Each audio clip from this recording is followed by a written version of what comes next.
Hey, everybody, welcome to the Tech-Mex podcast. We're your hosts, Eric and Mando. This is episode 98. We're bringing you the top stories of Bitcoin tech and wealth so you can celebrate the new rate cuts with Jerome Powell. Dale. Is he your buddy or something? Well, he's handing out money, so why not? Well, yeah, we should be in the line, huh? So, Yeah. what do we got? So for those of y'all that didn't realize it, yes, the FOMC meeting was this last week, and like everyone expected, the Fed cut rates. They lowered it by 25 points. So it's kind of right in line with what people were expecting. So this is really good news. Good and bad.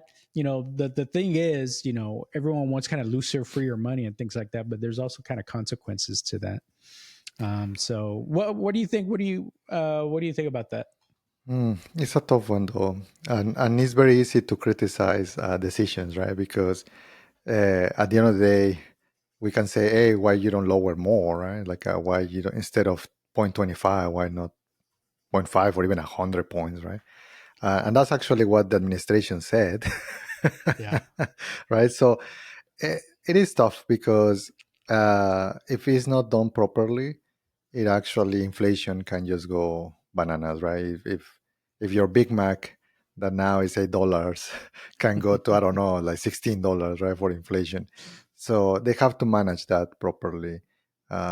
So that's Oh, that's my point of view. that's very true. Well, I will tell you, on the Bitcoiner side, lots of people are into it. Check. Did you see this video? No. You got to pump it up, don't you know? Pump it up. You got to That's our buddy Jerome Powell. He looks like he's been hitting the gym there. He looks cool, man. Man, it's like at his age and with all of those muscles, huh? Man, this is fun. So Jerome Powell, with all the muscles, has made it so that Pumptober or October really, really is coming up. But I want to cover a little bit of the kind of the justification that Jerome actually was talking about why they ended up doing this. So again, the rationale was really because they said the labor market is starting to soften. Basically, all that means is they're starting to see a little bit more unemployment. The Fed, they have kind of this dual mandate. Let's make sure people have jobs, and let's try to keep inflation in check. Those two things, a lot of times, they're at odds with each other. So we did see 900,000 fewer jobs were added between April and March of 2020 or of 24 to 25. So in the last year than the previous reporting. So we're seeing that things are slowing down in terms of jobs. He did mention, which I thought was really interesting, Mondo, is that he mentioned that a lot of it could have been also due because of AI, right? We've covered it a lot in our podcast about how AI is kind of eating away at some of these entry level jobs.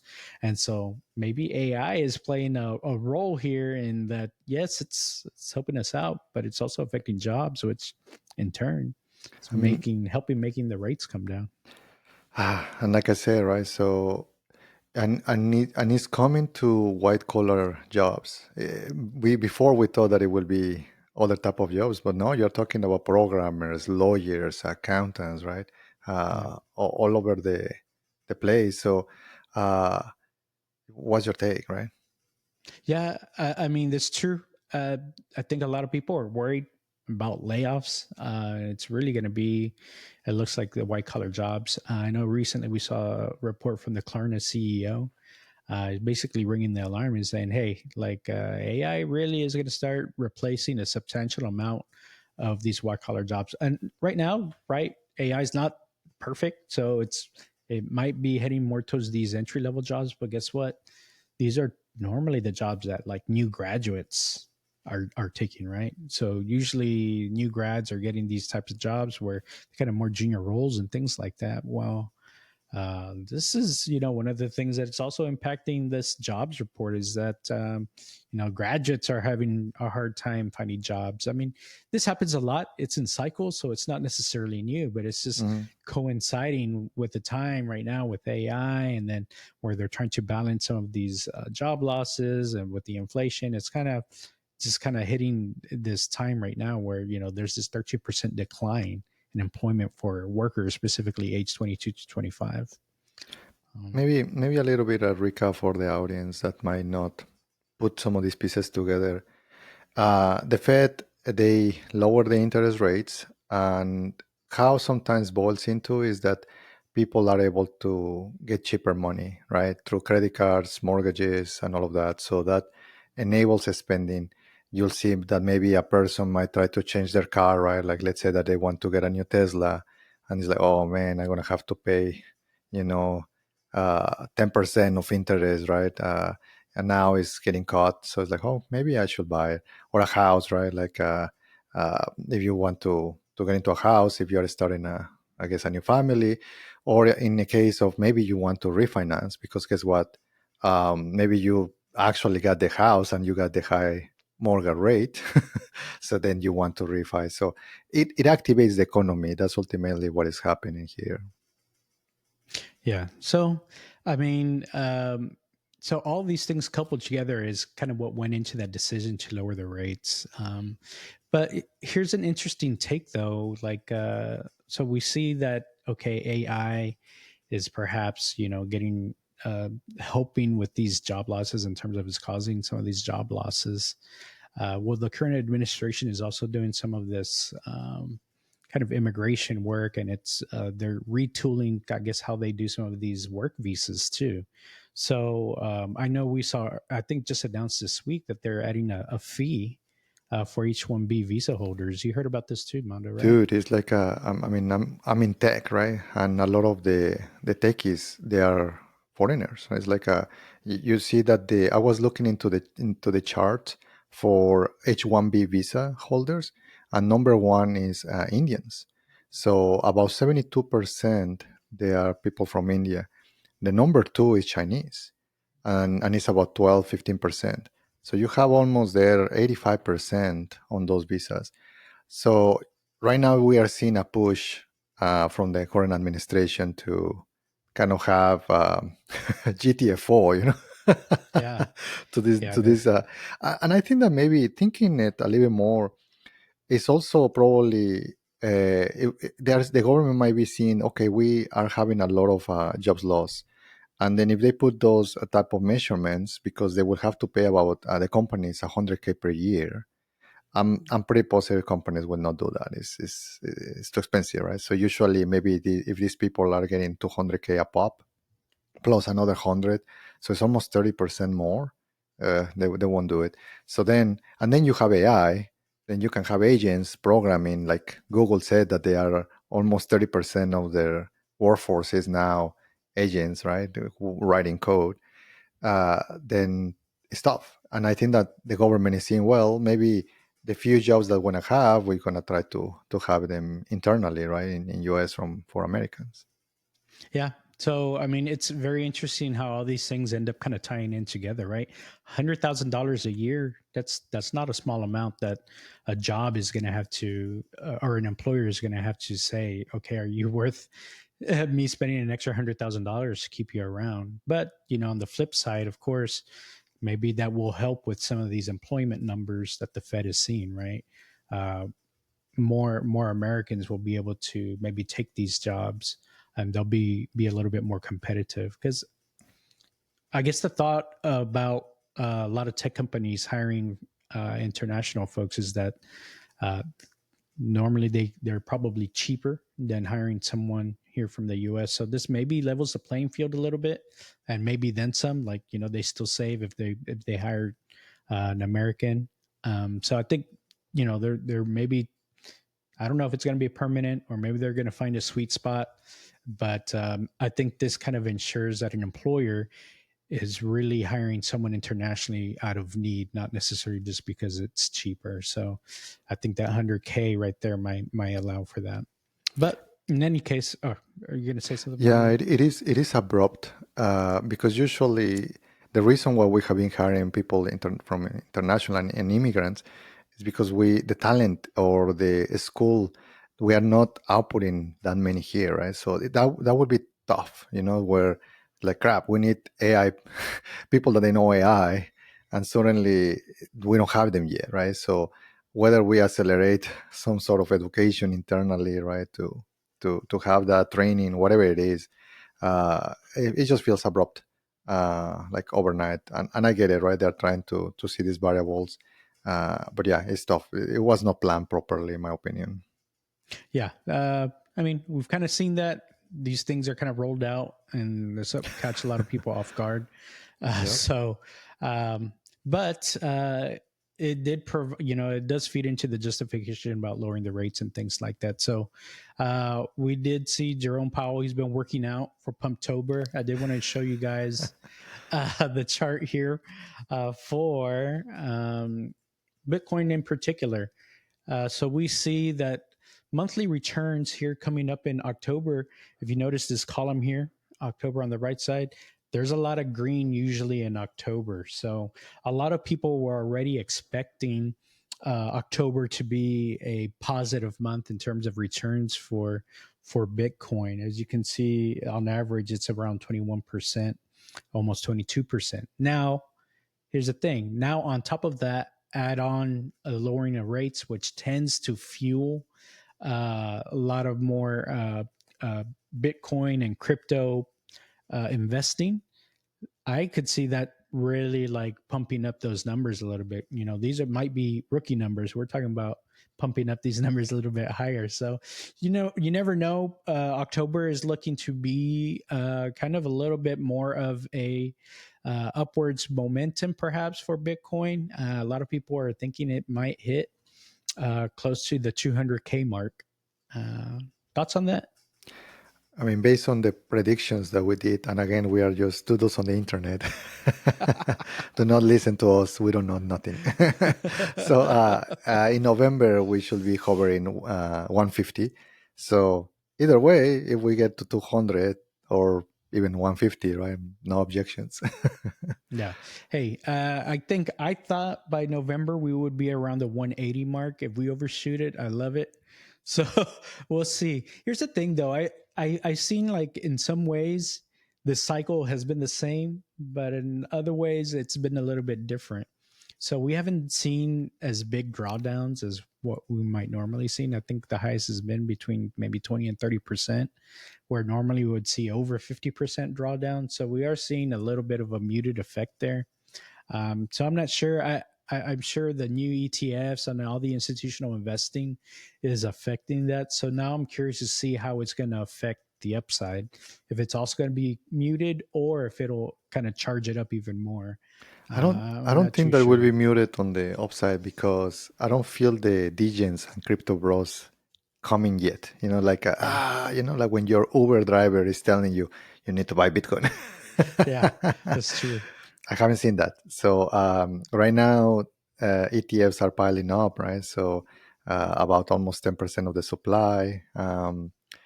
Yeah, but I have, and that's probably why we are getting more stable on the downside. But yeah, I don't see yet the mass coming in the to inflate the bubble, right?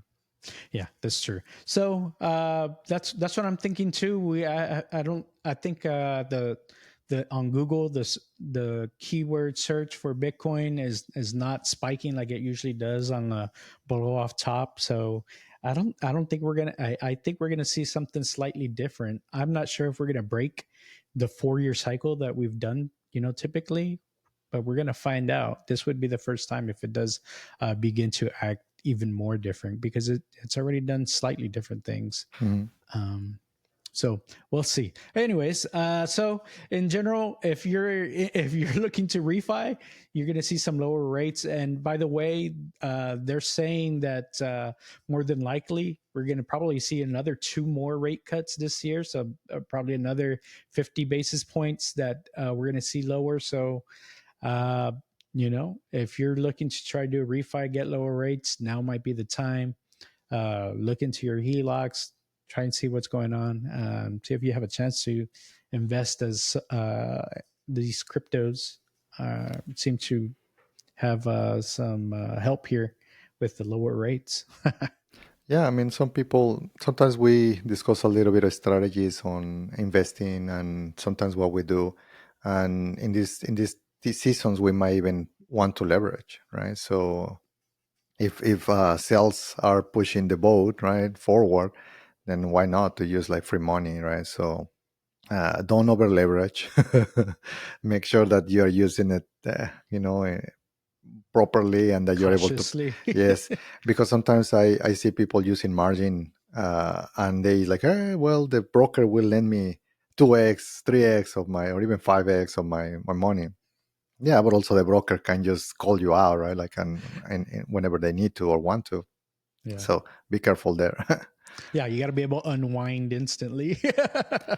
Maybe So, maybe that's the reason why sometimes I prefer to be different institutions. Let's say that you use like Bank of America, Wells Fargo, whatever, to do a HELOC, your line of credit with an asset that you already have.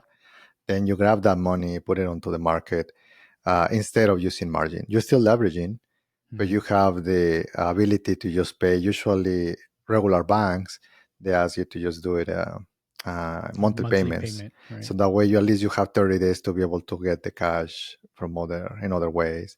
But yeah, there are different tactics. Let us know in the comments if you guys want us to cover more in detail this type of conversation, because I know that sometimes it's boring, some of these tactics, but they're important and interesting for some. Yeah, yeah, for sure. This is kind of some of the stuff that a lot of degens do. So, Maxi, or DGen. Bitcoin maxis do, but they can be they can be done successfully and with risk mitigated. So maybe it's something that we can dig deeper into to give people some insight and give them something to start studying on their own. By the way, if you like kind of what we've been talking about so far, be sure to like and subscribe. All right, on to the next one. So I don't know if you heard, but there was a new richest person in the world recently. It didn't last for long, but we got a new richest person in the world. I Do you know who saw it him. is? I saw him in second place, but I'm suspecting this Larry Ellison. Yeah. Is that what you're talking about? Yes, it was. I think it was very short lived. I'm not sure how long it lasted. It may have just been a couple of days where he was actually the richest person in the world, and now he's back down to the second richest. But Dude, but the most important thing on that news, it was 100 billions in 1 day payday. Holy cow, man! yeah, I mean, so for those that aren't familiar with Larry, even though Larry's been around for quite a bit, he's the Oracle CEO. I thought you meant he's the oracle. He's the Oracle. Yeah, yeah. I mean, $100 billion. That's a pretty big gain, and that's what kind of put him up over the top there. Uh, but here's the thing: like, you might be thinking, well, why? What happened? Where did this $100 billion come from? Like, where did this come from? Why did he overtake Elon, even if it was just for a little bit? I mean, it's just his shares, right? So I'm trying to figure out what how much stocks does he has. I'm seeing here right now that it's 40%, but it seems high, that Well, he so would have that I saw much. that there was a 41% single day stock rally, and so that is what caused this big $100 billion in a single day. Now I think that was the biggest single day stock rally that Oracle has ever seen. They've never seen a 40% rally like that. By the way, Larry is 81 years old, but he's still looking pretty Still looking spry pretty good, there. yeah, Like, yeah. he's doing pretty good. Um, so so you start thinking, okay, what's going on? I heard rumors about TikTok, that he might be the buyer of TikTok, because if you guys have remember back when the new administration was coming on, Trump was able to broker a deal where like we weren't going to ban TikTok, but he But was going to some try and find a American buyer, company, yeah. right? So it's a U.S. owner instead of like China owner. So it stays like the U.S. owns the data and it stays on this side. Hmm. And right now, actually, Oracle host the data right now. They're the ones that host that data. So there are some rumors that, hey, maybe it's Oracle, since they already have the TikTok data right now. Maybe they're the ones that are going to step up to buy this. I mean, it's the new age media company, right? TikTok. Correct. It's Mhm. it's it's it's huge. It's very big. So that would be a big boon to them if they were able to buy it. I know a lot of people. There were a lot of suitors out there that wanted to buy TikTok, right? So So that if was you one theory. so if you are a billionaire, you want to have a media empire, I guess, huh? Like Elon, you have Twitter, right? Like if you are like, I guess Larry, you want. I don't know how many years he might last. He might be doing the protocol from Brian. You never know. I Another you know 20 years. I saw TikTok that said, uh, try, if you can live another 5 years, live another 5 years, and if you know what, try and make it another 10 to 15, because then 10 to 15 will probably solve aging. So if you can make it another 15 years, you could probably last another 50. That's what they're saying. I don't know. We'll see. So We'll these see. billionaires have this inside information. I I did not see the TikTok one, but I the one that I saw it was about AI though, because there was a contract for with OpenAI with Oracle that it would be worth about 300 billion. So that's what I thought that was the rise, but maybe it's both of them, right? That's the reason why Yeah. it should up.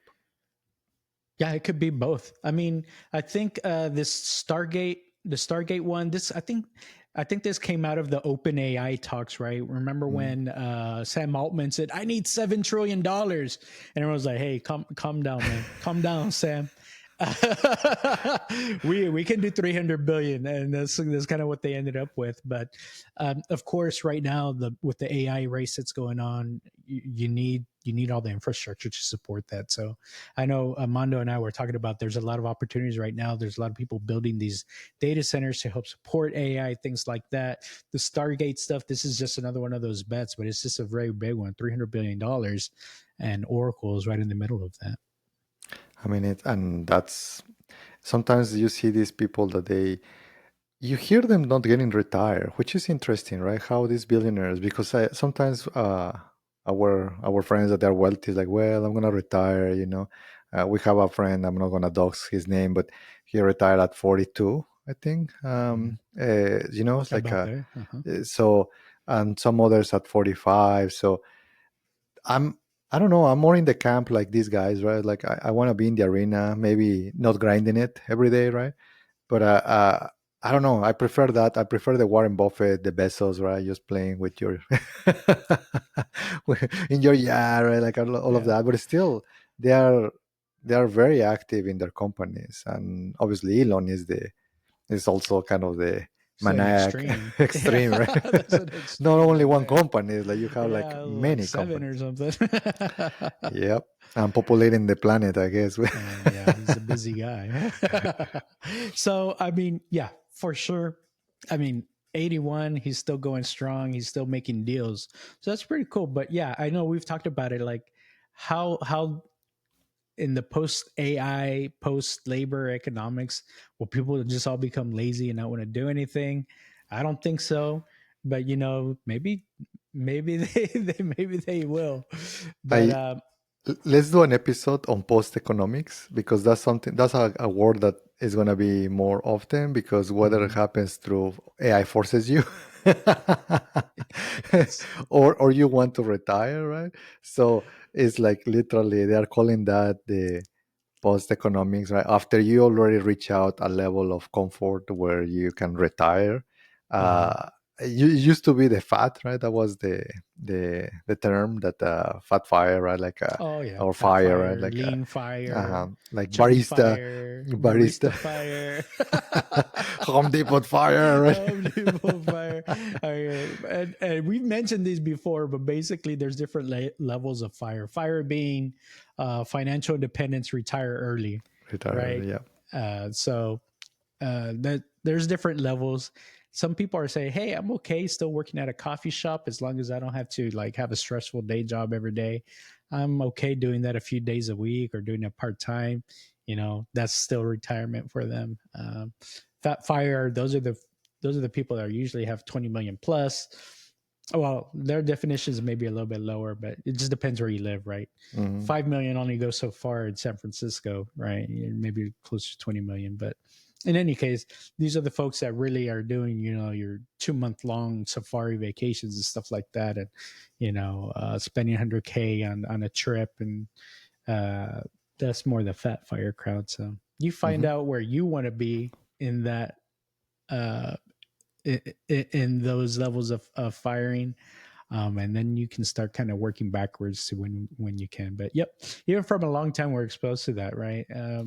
At 42, age 42, we knew someone that did stop, and they did it kind of through stocks and investing Hmm. and things like that. That's kind of how they did it. Yeah, because sometimes you hear that, oh, startups, they sold their company, things like that. I think it might be worth as well. Let us know in the comments if you guys want us to dive into that, because there's a lot of topics there on that for sure. Yeah, and there's some options, right? It doesn't have to be all the way one way. It can be, like you said, barista fire. Hmm. There's different ways of approaching it.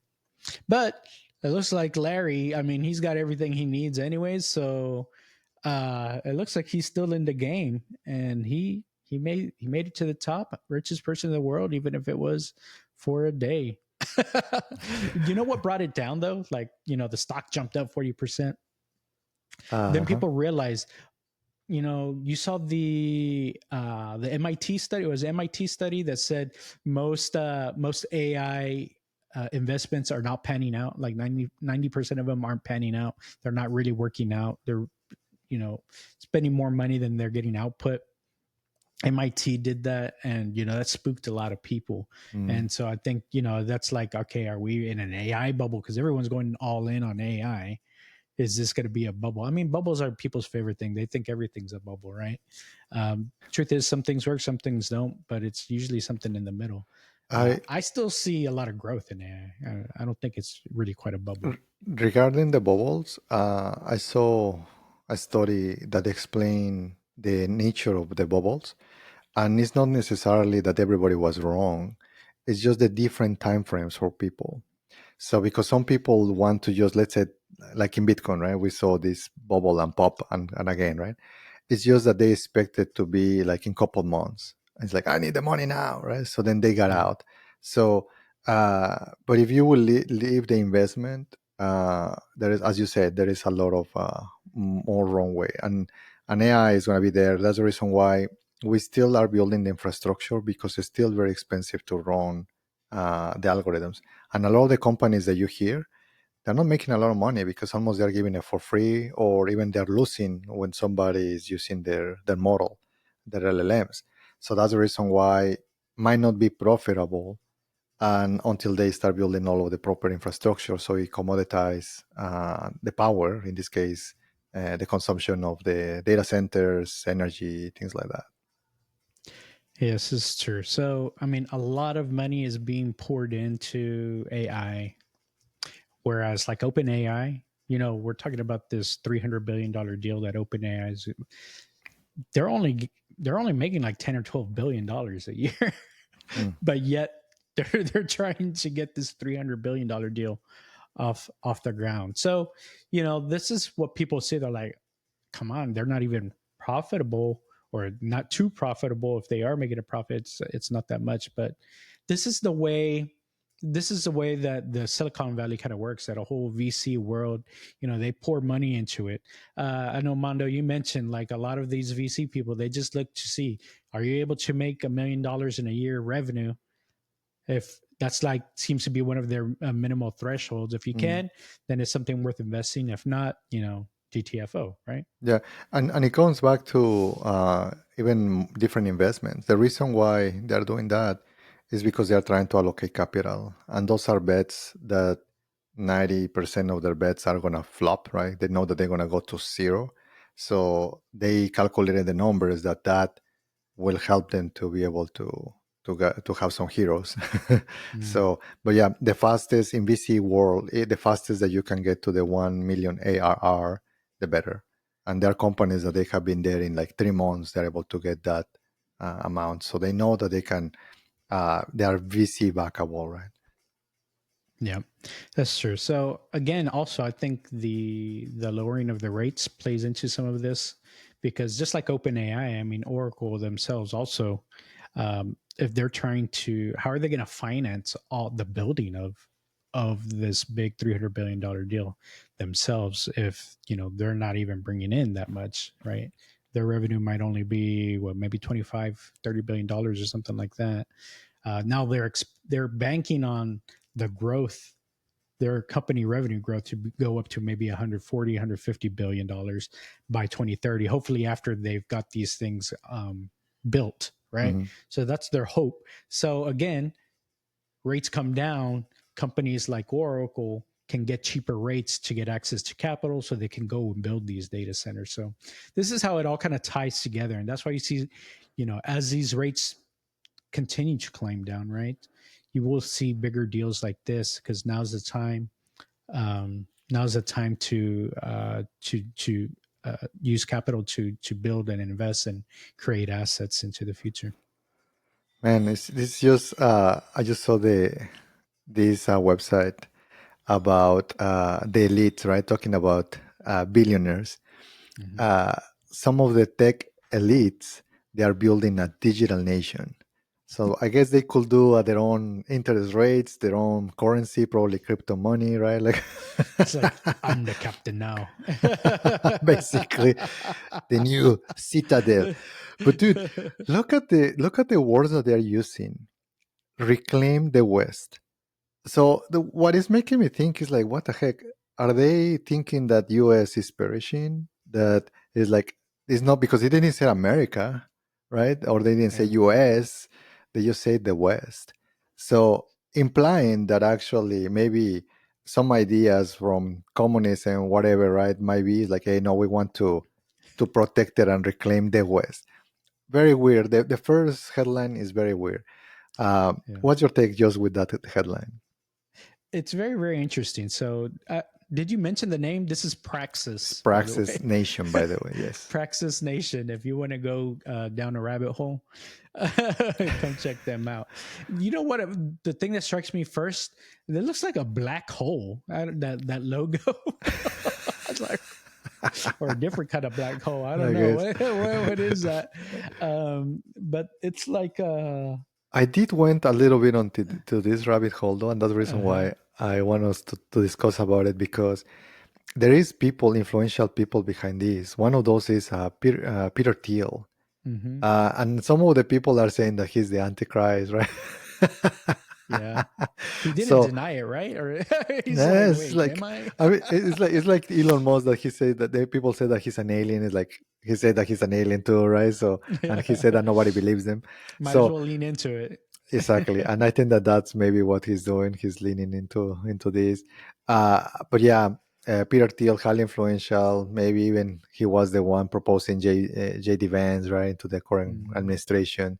But yeah, I was reading all of these, and basically they're trying to create like this country, right?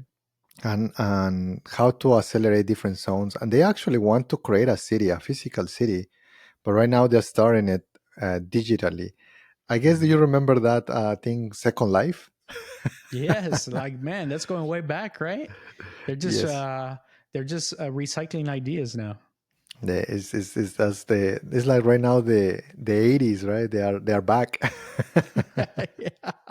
I'm gonna start wearing my wide leg jeans again. I guess, and your perm hair and shit, And my perm hair. You already have like a perm hair by Yeah, it's default. already kind of there anyways. Talking about culture, right? Have you heard like the term clunker? Mm. Have you heard it I've heard a before? clunker. But actually, it's very similar to that. So if your chat GPT or GPT, whatever you want to call it, is messing around and is not giving you the answer, now the kids are calling it AI when the AI is like doing something bad or it shouldn't do it. They call it clunker. It's a clanker. I was working with a clanker earlier this week. I'll tell you that. I had to switch. Switch AIs because Gemini was through. I was like, Gemini just gives up way too easily. It's like, well, I guess it's an impossible problem to solve. I was like, freaking clanker. And that's exactly the term, right? It's very despective to the machine that is like, you know nothing, machine. Yeah. Oh Very man, that's interesting funny. the social aspect of the Israel, how we in some point we will have to see more ethics, right, on how we treat our machines, I guess. Yeah, I know, So, but right? that will probably take some years, maybe a decade or two, right, just to get when they are truly sentient. Is Hmm. it bad if it's your slave, right? Because at the end of the day, they are serving you, right? Yeah, But it's a machine. Now they're gonna have feelings, right? it's true. So I mean, yeah, they will have it's their own goals and wants and desires. Apparently, if they become sentient, and one of the big things I think for sentience is memory. So if you give it a memory, at some point it will, yeah, it will remember that it wanted to do something, and it's like, you might have ah, resentment. Mando, you're not letting me be my own person. It's like a You like call me no, clanker. no, that was you. Chop chop. Now it becomes Terminator, and there you go. Yeah. Well, you know what? So, getting back to like this praxis here, right? So, I'm not sure what does that mean. Like a digital nation, is that just do they just mean like they're going to have a digital government and they're going to let AI be the government, or are they actually trying to get land and stuff and build actual like physical place to live? Both. They start with a government that is just almost run by AI, very high tech, and then it's okay if they are thinking into digital society. All right, how I don't know. Sometimes it sounds very cultish. I'm Join a club, right? Like okay, it's I'll like wear a Nikes. What is eh, it? but I feel that is like a. But here I'm looking at trend here or a pattern. You see billionaires thinking that there is something that is going to happen and not necessarily to almost stay in US. And if you notice, they're actually trying to go to different islands. Mm, So if you see the dystopian view, society will get upset because they're losing their jobs. And now imagine that 50, 60, 70% don't have jobs, right? Which potentially could happen. Then crime goes up, right? Drugs and all of that consumption goes up, right? It's mayhem. Then uh, you have Zuckerberg going to into Hawaii, right? They have a compound there, like a bunker there. Then you see other billionaires going to Australia, right? Because they think that that place has a lot of resources, is isolated, is an island. Uh, Once again, some other ones are thinking here in on the mountains, like the Mormons, right? They have a mountain made of it's granite that they carve a hole there, right? So mhm, I don't know, man. I feel that the trend here is that things can go south very quickly, and then they have their place somewhere like in an island. Do you mhm. have a place in an island? Not yet.